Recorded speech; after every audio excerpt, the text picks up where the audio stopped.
Hey, welcome to Rust Revival Garage. My name is Tim. I am back at work on my 1968 Pontiac LeMans post-power tour. If you saw the last video, I had a wheel bearing go bad. I did get another wheel bearing on the good axle, basically, but the other axle I found out, I had Lucor Automotive check it out, and the axle itself was bad. So I had to order a new one, and that one comes with a wheel bearing, so I'm waiting for that to show up. So while I'm waiting, I have to tackle a few projects.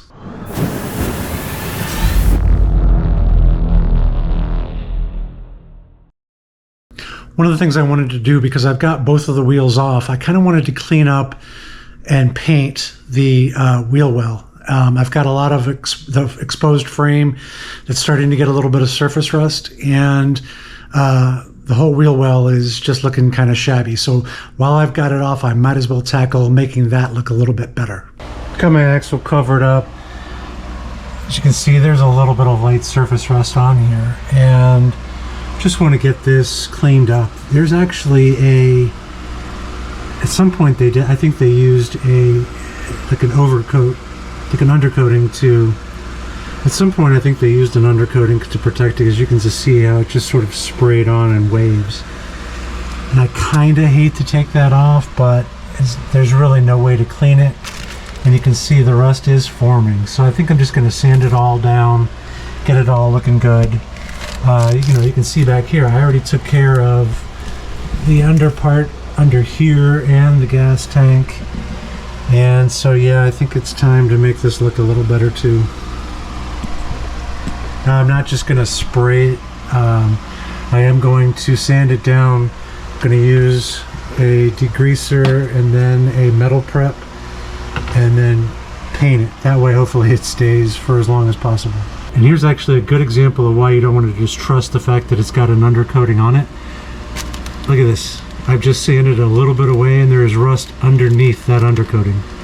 So it's rotting away. You just can't see it until I take away some of that stuff that's sitting on top of it.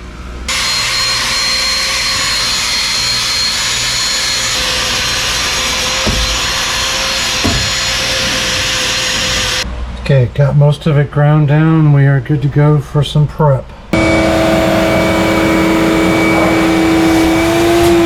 The degreaser is on there, getting it nice and cleaned up.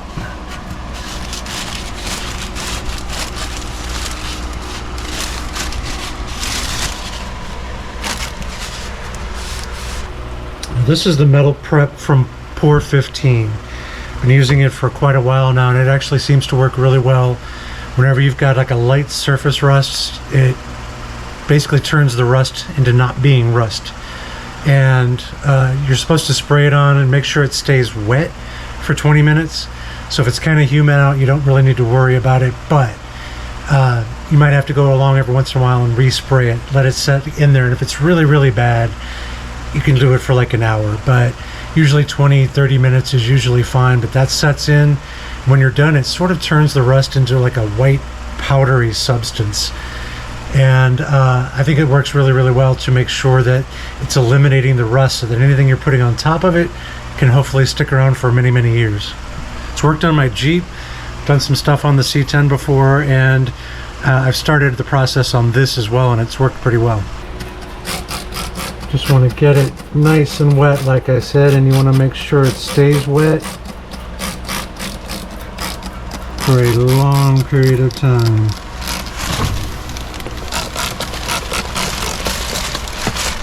Wipe it off of any excess parts. However, you do not want to let this stuff set on anything that you do not want to be painted and or metal prepped. Okay, it's been 20 minutes. See how the rusty coloring is mostly gone? There's still a spot there. A little bit more in here. I think I'm going to give it a few more minutes. I'm going to actually get it wet again and give it a little more time. But that's converting it from rust. So that's really, really cool. Another 10 or so minutes, and most of those spots are gone now. You can kind of see that white powder really well here. The other thing is you do want to make sure you clean this metal prep off. You do not want to leave it on there.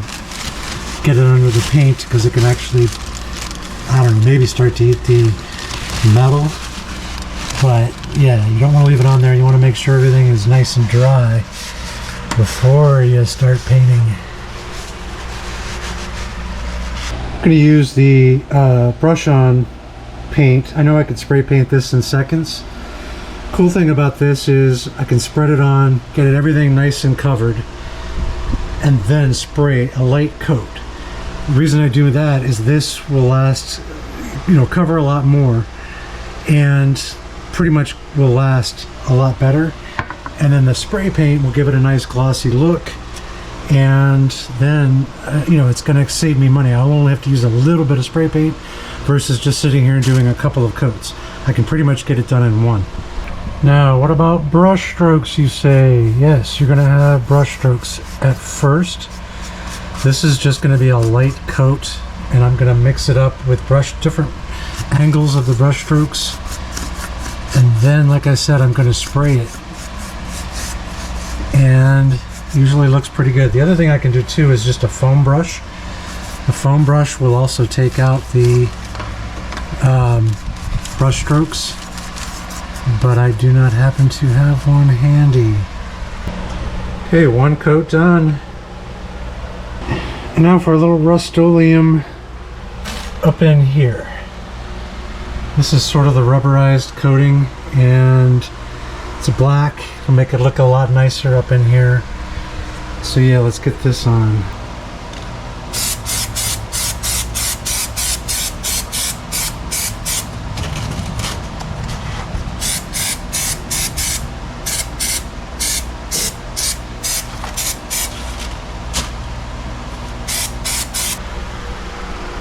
There we go, looks a little better. Alright, so what do we think? For some reason, some stuff keeps coming through here, but not sure why that happened. I did a couple of coats and it's still coming through. But for the most part, it looks a lot better. And you can almost see my reflection in the frame rail. So I think it looks much better. I've already got the other side done too. So cool. So this is fun. I ordered a new axle from Summit. They were going to ship directly from the manufacturer. I think it was called USA or something like that. Turns out USA can't ship it until July 10th. Good Guys is July 11th. So I hopped online immediately. I ordered a new axle from Yukon. This one does not come with a wheel bearing. So I've got to wait for that to arrive. I'm going to take that back over to Lucor, see if I can get them to install my wheel bearing for me, and then hopefully be able to take the car to Good Guys. So that's another setback. But I got another project I need to tackle. So I'm not sure if you've seen me talk about it before, but one of the only things that didn't work on the car was my gas gauge for the Power Tour. And I kind of wanted to look into that. So many people in the comments said, oh, it's just a ground, or oh, I wish I could come and help you with that, which I appreciate. But I don't know what the issue is. I thought maybe I had put the wrong wire in the gauge, so I want to check that. Make sure that the correct wire is plugged into the back of the instrument panel. It's still plugged in, and that it's the correct thing to do. But I think I have to take apart the whole thing. I have to take the dash pad off, take the instrument panel, maybe move it forward a little bit, see if I can check to make sure that the wires that plug into the back of the instrument cluster are in fact plugged in, and that I have the correct wire there. So let's check that out. Just got to take out these 3 screws.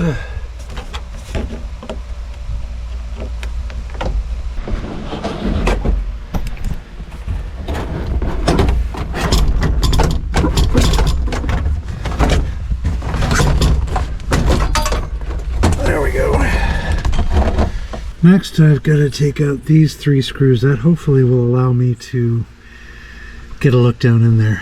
Fortunately, no, I've got 2 nuts on either side that I've got to take off, and they are really hard to get back on and off because I just can't move this enough. Alright, so I did check my wires. This one is the fuel sending unit wire.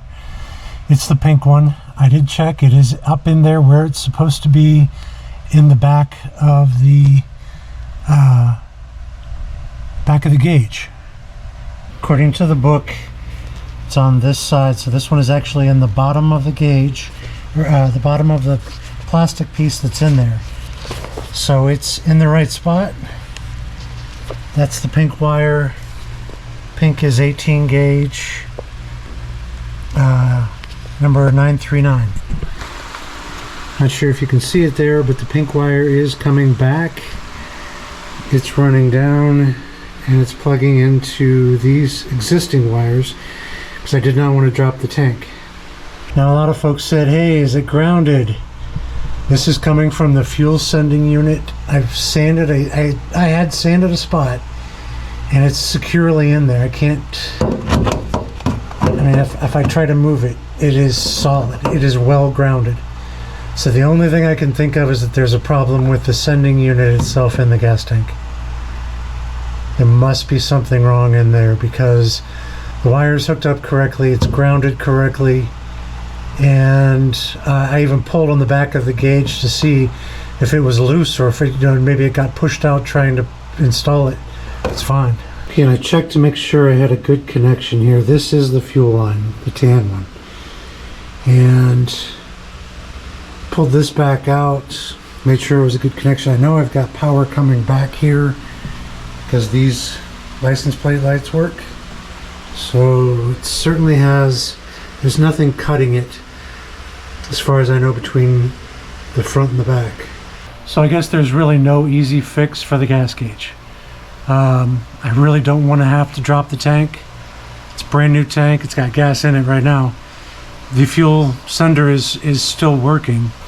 But, you know, obviously there must be something wrong with that sending unit, and it's just not sending the correct information. Maybe it's stuck, maybe it's Chinese and it broke and it's lasted as long as it did, but it's not something between the instrument panel and the gas tank. But yeah, there's just nothing visible. I got a feeling it's got to be that sender. You know, there's something else I didn't think about. I had this entire instrument gauge out, cleaning everything up, putting in new bulbs, getting it all ready to go. I wonder if I broke my gas gauge. I wonder if the actual needle fell off. I mean, it is 58 years old. That's a possibility. One of the things I think I might want to try is see if I can put a ground on the wire back here. And I've heard that if you put a ground on this wire, it might make the gauge move. So I may have to have somebody come out and watch it while I put a ground on it, and we'll see if it's there. Because I don't see anything in that gauge. Like if I look either side, there's no needle. And my new axle is here. This is from Yukon. And it does not come with the bearings installed, but it does come with these spacers.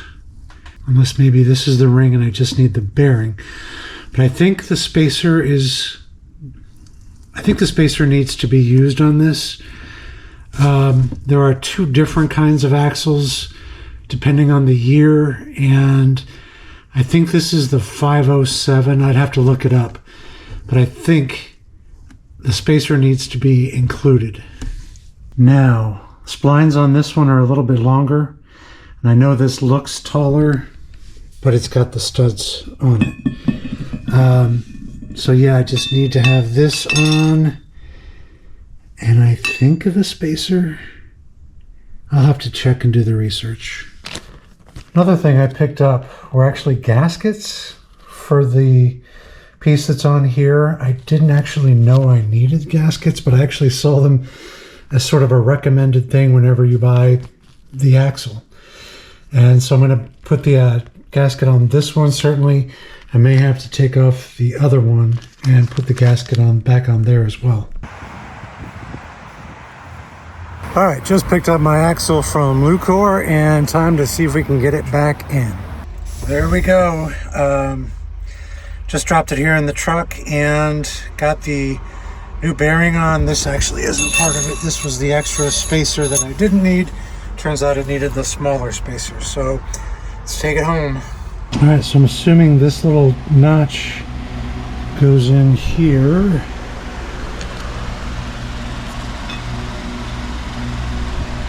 Alright, so I've got a gasket on there. And do a little lube on the splines and slide it back in.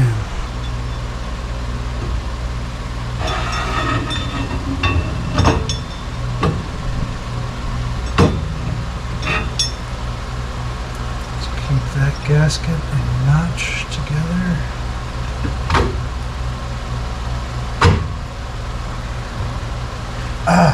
Almost forgot. Wheel studs. So what I'm doing, dropping a lug nut on and pounding it out.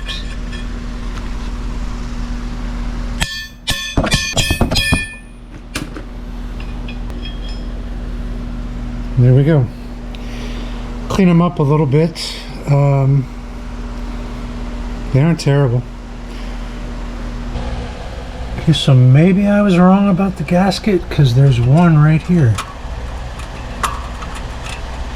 And I'd have to remove both of these brake lines to get the piece off, right? I'm going to go ahead and leave the other gasket in. I'm going to put this one on this side, see what happens.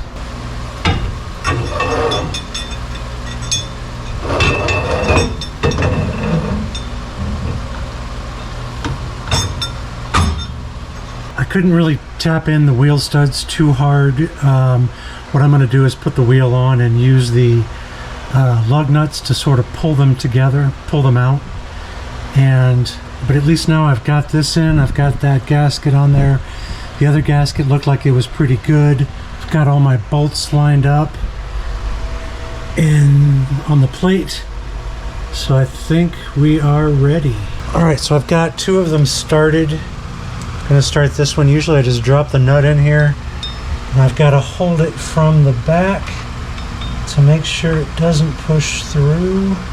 But yeah, sorry about the fan noise. I'm sure there aren't any other YouTubers out there complaining about the heat, but it's hotter than blazes. And the good news is we are engaged. Hopefully you can see that back there, but she's spinning. Not hearing any noise, even though I need to get some oil back in the diff.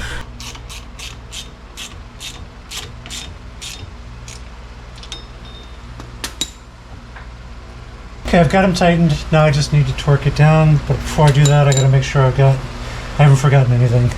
Just like that, the rain pops up.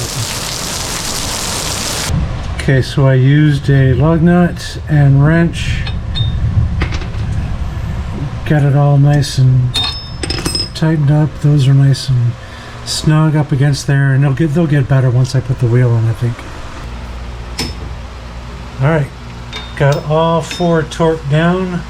Went with 31, 32, and we are nice and tight. Perfect. Getting the metal shavings and stuff all cleaned up out of here.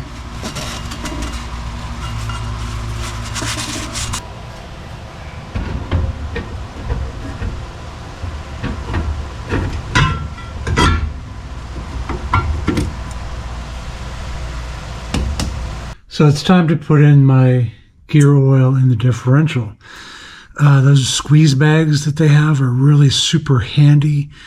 To be able to allow you to squeeze in the oil into the differential, and guess which kind doesn't come in a squeeze bottle? The 80/90, which is what I need to put in to this differential, of course. All right, so the fill hole is here on the side. All right, just gotta get that loosened up. But yeah, the axle's so right in the way.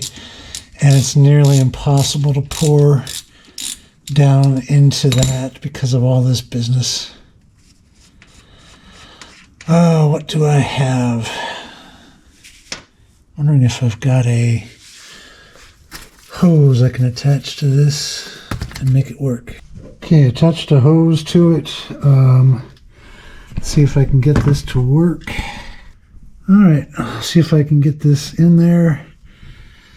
I think it's going to take 3 quarts, but it'll let me know, I guess. Okay, it didn't hold as much as I thought it would, but I have it jacked up. I have a feeling when I jack it, when it comes down, it's more is going to come out. But at least I'm wasting lots, which is cool. Another good sign, I'm going to be turning this, and I've got it in park, and you can see hopefully that the wheel over there is going in opposite direction.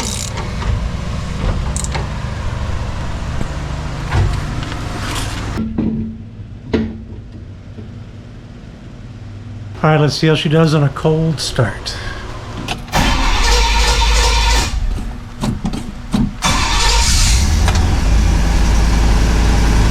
Starts right up.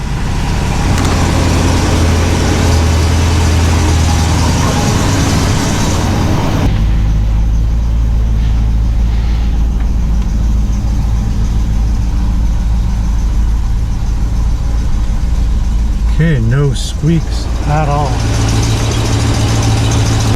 I had my neighbor listen and he was like, I don't hear anything. Cruised all the way down the street and he's like, not yet.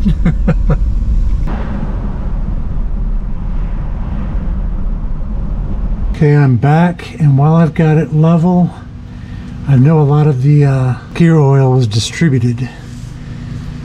And as you can see, nothing's coming out. So I'm going to add a little bit more because I think it goes along to the different tubes once you drive it. And then I'll add some more until it starts pouring out. Alright, so she's running out and I think we are full. Okay, so that's going to do it. I'm going to consider that done. It is running and driving again since the first time since the Power Tour. So I'm incredibly happy about that. I can take it to the Good Guys show. I can take it to the Pontiac Nationals. There's no leaks coming out. I didn't see anything down there. Everything is looking good. So if you can, give me a like. If you got anything out of the video, give me a comment down below if I got anything wrong, if I missed something, or if you have any questions. And subscribe to the channel if you can. More coming up on this car. I just got a new gas gauge from Auto Gauge. I don't necessarily want to put another gauge down there below the dash, but don't really have a choice if that's my problem and if it's not the sending unit. So I'm going to get that installed before I go. But thank you very much for tuning in, and we will catch you next time.